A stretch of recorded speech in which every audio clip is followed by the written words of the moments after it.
हाय नमस्कार, मी स्नेहा कोगदे फॅमिलीमध्ये पुन्हा एकदा तुम्हा सर्वांचं खूप सारं स्वागत करते। कशा आहात तुम्ही सर्वजण? आशा करते तुम्ही सर्वजण मस्त मजेत आणि भरपूर आनंदात असाल। सो चला, आजच्या व्हिडिओमध्ये बऱ्याचशा गोष्टी तुमच्यासोबत शेअर करायच्या आहेत आणि शिवाय एक छानसं प्रोडक्टही शेअर करायचं आहे, त्यामुळे व्हिडिओ शेवटपर्यंत नक्की बघा। आणि आज मी सकाळी सकाळी बनवते आहे पास्ता। तसं फारसं अनहेल्दी मी टिफिनवर तरी देत नाही मुलांच्या, पण आज होता आरोहीचा म्हणजे 7th स्टँडर्डचा शेवटचा दिवस हो, तिचा आज शेवटचा पेपर आहे आणि त्यामुळे तिचा आज होतं मम्मा भाजीपोळी तर मी नेणारच नाही। मग ऑप्शनमध्ये होते उपमा वगैरे घेऊन जा म्हटलं, फोडणीच्या शेवड्या म्हणजे बरेच ऑप्शन दिले मी तिला, पण एवढ्यातनं तेच चाललेलं सतत म्हणजे उपमा, फोडणीच्या शेवड्या, त्यानंतर कडधान्याची उसळ आणि त्यामुळे ती बरीच इरिटेट झाली होती। सो म्हटलं चल आज शेवटचा दिवस आहे म्हणून तुझ्या आवडीचं देते। सो आणि माहीत आहे का, म्हणजे आजच्या दिवसासाठी तिच्यापेक्षा जास्त तर मीच एक्साईट होती, कारण म्हणजे आता नाही काहीतरी 10 दिवस तरी सुट्टी असणार आहे आणि सुट्टी म्हटलं की बऱ्यापैकी आपल्याला आराम मिळतोच, म्हणजे कामं असतात पण एक छान निवांतपणा असतो। आता या 8-10 दिवसात किती आपली धावपळ झालेली, एक्झाम एक्झाम एक्झाम, म्हणजे मुलांपेक्षा टेन्शन तर आपल्याला जास्त असतं। म्हणजे आठवत नाही स्वतःच्या एक्झामच्या वेळेस कधी एवढं टेन्शन घेतलं असेल का, पण मुलांची एक्झाम म्हटली का अशी धावपळ, इतकी आरडाओरड, नुसतं टेन्शन टेन्शन चाललेलं असतं आणि त्यामुळे आता रिलॅक्स मिळणार आहेत 10 दिवस, यासाठी मी खूप एक्सायटेड होती आणि खूप आनंदातही होती। चला, त्या आनंदाच्या भरात मी तिला जरा अनहेल्दी देऊन दिलं इतक्यातनं, म्हणजे तिला मी खूप हेल्दी म्हणजे खाऊ घालायचा प्रयत्न करत होती।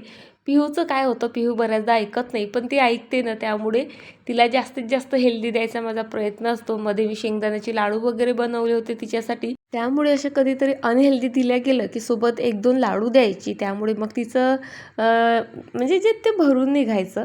पण आज लाडू पण नाहीत आणि आज फक्त पास्ता देणार आहे। बरं चला, आरोही स्कूलमध्ये गेली आणि आता स्वयंपाकाला वेळ होता आणि किचनमध्ये आली तर लक्षात आलं, म्हणजे 2 दिवसापासून ह्या बॉटल मी वॉश करते करते माझं चाललेलं होतं, पण वेळ काही मिळत नव्हता। म्हटलं चला फायनली ह्या क्लीन करून, बऱ्याच जणीनं ह्या बॉटल क्लीन कशा करायच्या म्हणून घ्यायला पाहत नाहीत, पण खूप सोपी पद्धत आहे बघा।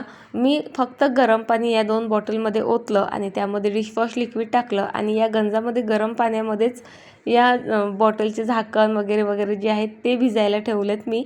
आणि याआधी तुम्ही बघितलं जसं की एक ब्रश मी घेऊन आलेली आहे डीमार्टमधनं आणि म्हणजे घेताना माझ्या डोक्यात हेच होतं की ह्या बॉटल त्याच्याने छानपैकी क्लीन होतील आणि झाल्याही असत्या, पण त्याची थोडीशी जी आहे लेंथ कमी पडली। आणखी जरा लांब असतं ना तर अगदी पूर्ण बॉटलभर ते व्यवस्थित फिरलं असतं, पण ते जरा आखूड निघालं आणि त्यामुळे ते अर्ध्या बॉटलपर्यंतच पोचतं आहे। म्हणजे ज्या कामासाठी ते मी घेऊन आले होते तिथं तर ते पूर्णतः फेल झालं आहे, पण काही हरकत नाही, मुलांच्या बॉटल वगैरे वॉश करण्यासाठी ते बऱ्यापैकी युजफुल आहे। आणि बघा म्हणजे फारशा टूल्सची किंवा कशाची काहीही गरज नाही, अशा सिंपल पद्धतीने म्हणजे गरम पाण्याने आणि लिक्विडने सुद्धा बॉटल आतून खूप मस्त क्लीन होतात आणि बाहेरून तर काय आपल्याला करताच येतात। त्यानंतर हे स्टँड वगैरे जे आहे तेही मी क्लीन केलं।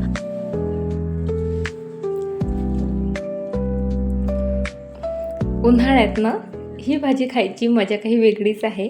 सो ही भाजी कशाची आहे सांगा बरं? म्हणजे आमच्याकडे तर याला घोडची भाजी म्हणतात, तुमच्याकडे काय म्हणतात मला ते तुम्ही कमेंट करून सांगा। ही छान मी धुवून घेतलेली आहे, निवडून घेतलेली आहे आणि इथे मी तुरीची डाळ, हरभऱ्याची डाळ आणि मुगाची डाळ प्रत्येकी ती अर्धी वाटी घेतलेली आहे। सो आता मला कुकर लावायचा आहे, त्यामध्ये मी तिन्ही डाळ घेतल्या मिक्स, छान धुवून घेतल्या। तांदूळ जिऱ्याची भाजी मी आधीच धुवून घेतली, घोडची भाजी जी आहे मी आधीच धुवून घेतली होती। आता यामध्ये घालायची आहे हळद, थोडेसे शेंगदाणेही टाकले मी, कारण माहीत आहे का म्हणजे आमच्याकडे तर कढईमध्ये जेव्हा आपण भाजी फोडणी देतो ना तेव्हा शेंगदाणे टाकलेले आवडतात, पण असेही शेंगदाणे टाकले ना की ते खूप छान लागतात, कधीतरी ट्राय करून बघा तुम्ही। त्यानंतर त्यामध्ये मी थोडंसं तेलही टाकलं, तेल टाकल्यामुळे जे म्हणजे कधीतरी पाणी वर येतं बघा आणि आपला म्हणजे शेगडी त्यानंतर ओटा वगैरे सर्व घाण होतं, ते होत नाही।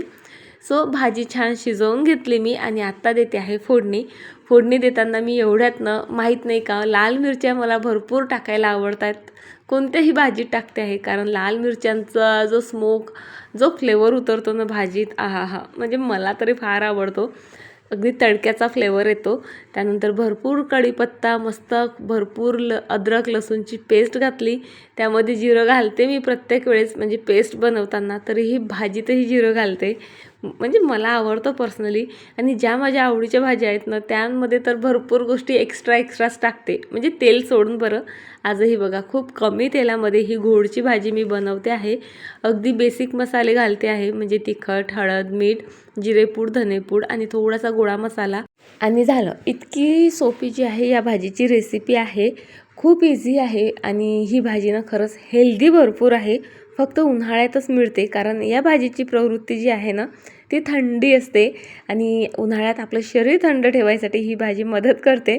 आणि यामध्ये मी एक छोटीशी कैरीची फोडही घातली. ॲक्च्युली ही सुरुवातीला घालायला पाहिजे होती, पण मी आहे विसरभोळी, तेव्हा काही लक्षात राहिलं नाही. सो त्यामुळे जे आहे आत्ता घालते आहे. काही भाज्या आहेत अशा स्पेसिफिक, त्यामध्ये थोडंसं आंबट घातलं ना की आणखी मजा येते. त्यातलीच एक ही घोडीची भाजी आहे. बरं चला आता भाजी वगैरे बघा काय मस्त बनवून तयार आहे माझी. तुम्हाला ही पालेभाज्या खायला आवडत नसतील ना, कधीतरी अशा प्रकारे बनवून बघत जा, खूप टेस्टी बनतात.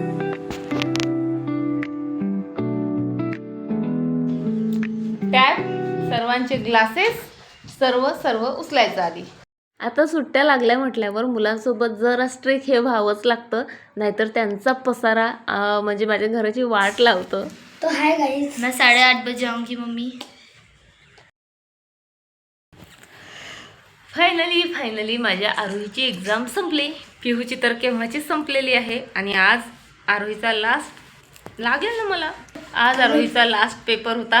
आणि आरोहीला असं वाटतंय आता पेपर संपले तर कोणत्या जेलमधून सुटली, हो ना. सो फायनली पेपर संपलेत आणि आमची दंगामस्ती सुरू झाली.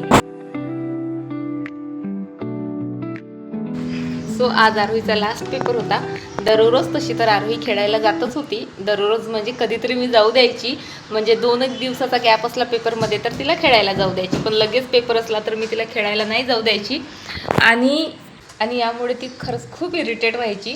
आज फायनली म्हणजे जशी ती स्कूलमधनं आली ना तिनं तिचं आवरलं आणि बोलली, मम्मा आज तुम्हाला काहीच म्हणणार नाही, मी 4 वाजता जाईल आणि 7 वाजता येईल. आता 4:30 वाजलेत आणि आता ती खेळायला गेली आणि 7 वाजेस्तोवर काही ती आता घरी येणार नाही.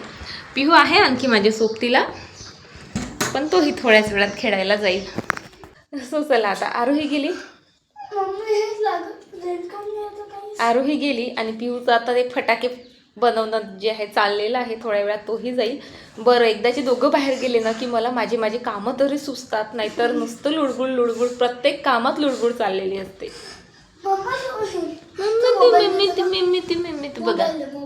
बघा पसारा बघा माझ्या पिहूचा. पण त्या पसाऱ्यापेक्षा मला एका वेगळ्याच गोष्टीचं जरा टेन्शन आहे. ते म्हणजे उद्या आहे गुढीपाडवा आणि मी साडी कोणती नेसू. म्हणजे मला तर वाटते बायकांना ना म्हणजे 2च प्रश्न सर्वात जास्त त्रास देत असतात. ते म्हणजे भाजी काय करू किंवा स्वयंपाकात काय करू, आणि दुसरा म्हणजे साडी म्हणजे कोणती नेसू. कितीही कपाट भरलेलं असलं तरी आपल्याला वेळेवर कोणती साडी नेसायची हे सुचत नाही. आणि पुन्हा म्हणजे आपली तर लिस्ट तयार असते, याला ही नेसली होती, त्याला ती नेसली होती, आता पुढे ही नंतर नेसायची आहे, पण आत्ता काय नेसायची याचं मात्र ॲन्सर आपल्याकडे नसते. आणि म्हणजे मला तरी असं होऊन जातं वेळेवर की माझ्याकडे एकही चांगली साडी नाही किंवा मला आत्ता नेसायला एकही नवीन साडी नाही. तर चला साडी निवडते मी आता आणि सोबत हा पसाराही आवरायचा आहे. तुम्ही बघितलं ना कपाटाची काय कंडिशन झालेली आहे. पण म्हणजे म्हटलं मी की साडी काढल्यावर ते आवरते, पण साडी काढली आणि नंतर मला कंटाळा आला. म्हटलं एखाद्या दिवशी निवांत बसून मस्त सर्व साड्या बाहेर काढून तो पसारा आवरेल. आणि उद्या गुढीपाडवा असल्यामुळे हेही एक महत्त्वाचं काम करायचं होतं मला. देवाची भांडी वगैरे क्लीन करायची होती. तशी तर म्हणजे क्लीनच होती, काही जास्त दिवस झाले नाहीत. 8-1 दिवसापूर्वी जे आहे मी छान क्लीन केले होते भांडे. पण ते असतं ना एक आपल्याला की सण आहे म्हटल्यावर सर्व अगदी चकचकीत हवं असतं. आणि त्यामुळे मग ही गुढीपाडव्याची माझी तयारी चाललेली आहे. सर्व भांडे मस्त क्लीन करून घेतलेत. आणि आता तुम्ही भांडे कितीही क्लीन करा, महागडं लिक्विड वापरा, एखादं साबण वापरा किंवा मग आपल्या त्या नेहमीचेच पावडर वापरा, पण ती भांडी जर म्हणजे धुतल्यानंतर व्यवस्थित कपड्याने कोरडी केली नाही तर काहीही फायदा नसतो. म्हणून मी म्हणजे आता खरं तर मला कंटाळा आला होता, कारण माझा इव्हनिंग वॉकला जायचा टाईम झाला होता. तरी पण म्हटलं नाही बाई, आधी म्हणजे हे पुसून ठेवते, नाहीतर काही फायदा नाही. पालत्या घड्यावर पाणीच असणार आहे, कारण रिटर्न येईस्तोवर त्याला हिरवे हिरवे पांढरे पांढरे डाग पडलेले दिसतील. म्हणून ते एक काम केलं. त्यानंतर फिरायला गेली आणि फायनली आता चला तुमच्यासोबत एक मस्त प्रोडक्ट शेअर करते. मी सुरुवातीलाच एक डिस्क्लेमर देते की हे प्रोडक्ट अगेन माझं नाही, हे अश्विनीचं आहे आणि तिला काही ते असेंबल करता येत नव्हतं किंवा भीती होती मला जमेल का नाही, म्हणून तिचं चाललेलं ताई तुम्हीच करून द्या. ॲक्च्युली 2 दिवसापूर्वी तिने हे मला दिलेलं आणि अजूनही बघा मला वेळच मिळत नाही. म्हणजे तीही म्हणत असेल की काय बाई आहे, एवढे सर्व कामं करते आणि माझं 5 मिनटाचं काम करत नाही. पण खरं सांगते, इतकी दिवसभर कामं असतात ना की ज्या गोष्टी अशा ठेवून दिलेल्या असतात ना, मग त्या ठेवूनच राहतात, लक्षात येतच नाही. म्हणून आता तुमचा विश्वास बसणार नाही, रात्रीचे 11 वाजलेत आणि मी हे काम करते आहे. ॲक्च्युली आरोहीचे पप्पा बाहेरगावी गेलेले आहेत, सो त्यांना यायला वेळ होता आणि मला जागायचं होतं त्यांची वाट बघत. आणि तेव्हा मी कामं शोधत होती, काय करू. व्हिडिओची काही कामं होती तीही मी केली, तरीही माझ्याकडे वेळ होता. मुलंही झोपली होती आणि आता मला ना म्हणजे इरिटेट व्हायला लागलं होतं. आणि माहीत आहे का काय होतं, मी एकदा झोपली ना आणि मध्येच जर उठली आणि मग पुन्हा झोपायचा प्रयत्न केला तर एकतर माझी झोप होत नाही, म्हणजे मला झोपच येत नाही पटकन, आणि मग डोकंही दुखायला लागतं. म्हणून जे आहे माझं इथे जागरण चाललेलं होतं. बरं, त्या जागरणाचा फायदाही झाला, माझं घरही क्लीन झालं. म्हणजे मी क्लिनिंग केली तशी 15 मिनटं मस्त हॉल क्लीन केला, व्हिडिओची कामं केली आणि तेवढ्यात हे प्रोडक्ट दिसलं. म्हटलं चला हेही व्यवस्थित असेंबल करू आणि आपल्यालाही पाहायला मिळेल की नवीन काय आलं आहे ते. सो हे ना किचन रॅक आहे. ॲक्च्युली तिने याआधी मेटलचं बोलवलं होतं आणि मग मीच तिला बोलली, अगं मेटलचे म्हणजे स्टँड एवढे छानसे नाहीत दिसत, म्हणजे क्यूट नाहीत वाटत ते किंवा ट्रेंडिंग वाटत नाही. आता माझ्याकडे मेटलचंच आहे, पण त्याला कसं 3-4 वर्ष झाले. तेव्हा ते ट्रेंडिंग असेल बहुतेक, म्हणून मी घेतलं असेल, नाहीतर माझंही चाललेलं असतं काहीतरी वेगळं किंवा खूपच गरजेचं आहे, काहीतरी छान दिसेल असं जे आहे मी ऑर्डर करत असते. ते तेव्हा ट्रेंडिंग असेल आणि तेव्हा आवडलं असेल बहुतेक, सो ते मी घेतलं. पण बऱ्याचदा मला रिग्रेट होतं की अरे मी वुडनचं घ्यायला पाहिजे होतं. ॲक्च्युली माझ्या ज्या स्टँडचा कलर आहे तोही व्हाईट आहे, पण तरी मला व्हाईट वुडनमध्ये म्हणजे असतं ना तर खूप छान वाटलं असतं. आणि व्हाईट कलर किंवा वुडनच्या वस्तूनं आपल्या घराला, किचनला म्हणा, हॉलला म्हणा मस्त रिच लुक देत असतात. सो तिने मेटलचं बोलवलं होतं, मला दाखवलं. सो माझं चाललेलं अगं काय करते मेटलचं घेऊन, मस्त वुडन जे आहे ऑर्डर कर, त्याने रिच लुक येतो असं तसं. आणि ती बऱ्यापैकी माझ्या बोलण्याने म्हणजे इन्फ्लुअन्स होत असते, तिला आवडतात माझ्या आयडियाज होम डेकोरच्या वगैरे. सो तिने लगेच चेंज केलं आणि हे प्रोडक्ट आलं. सो असं काहीचं हे प्रोडक्ट आहे. ही किचन रॅक आहे आणि खरंच इतकी सोबर, इतकी सिंपल आणि इतकी मस्त दिसते आहे की काय सांगू. म्हणजे अशा गोष्टींना घराला रिच लुक देतात, छान वाटतं, यूज करतानाही आनंद होतो. खरंच खूप छान रॅक आहे. तुम्हाला हवं असेल तर याची लिंक मी डिस्क्रिप्शनमध्ये देते किंवा हे प्रोडक्ट असेल तर टॅगही करते.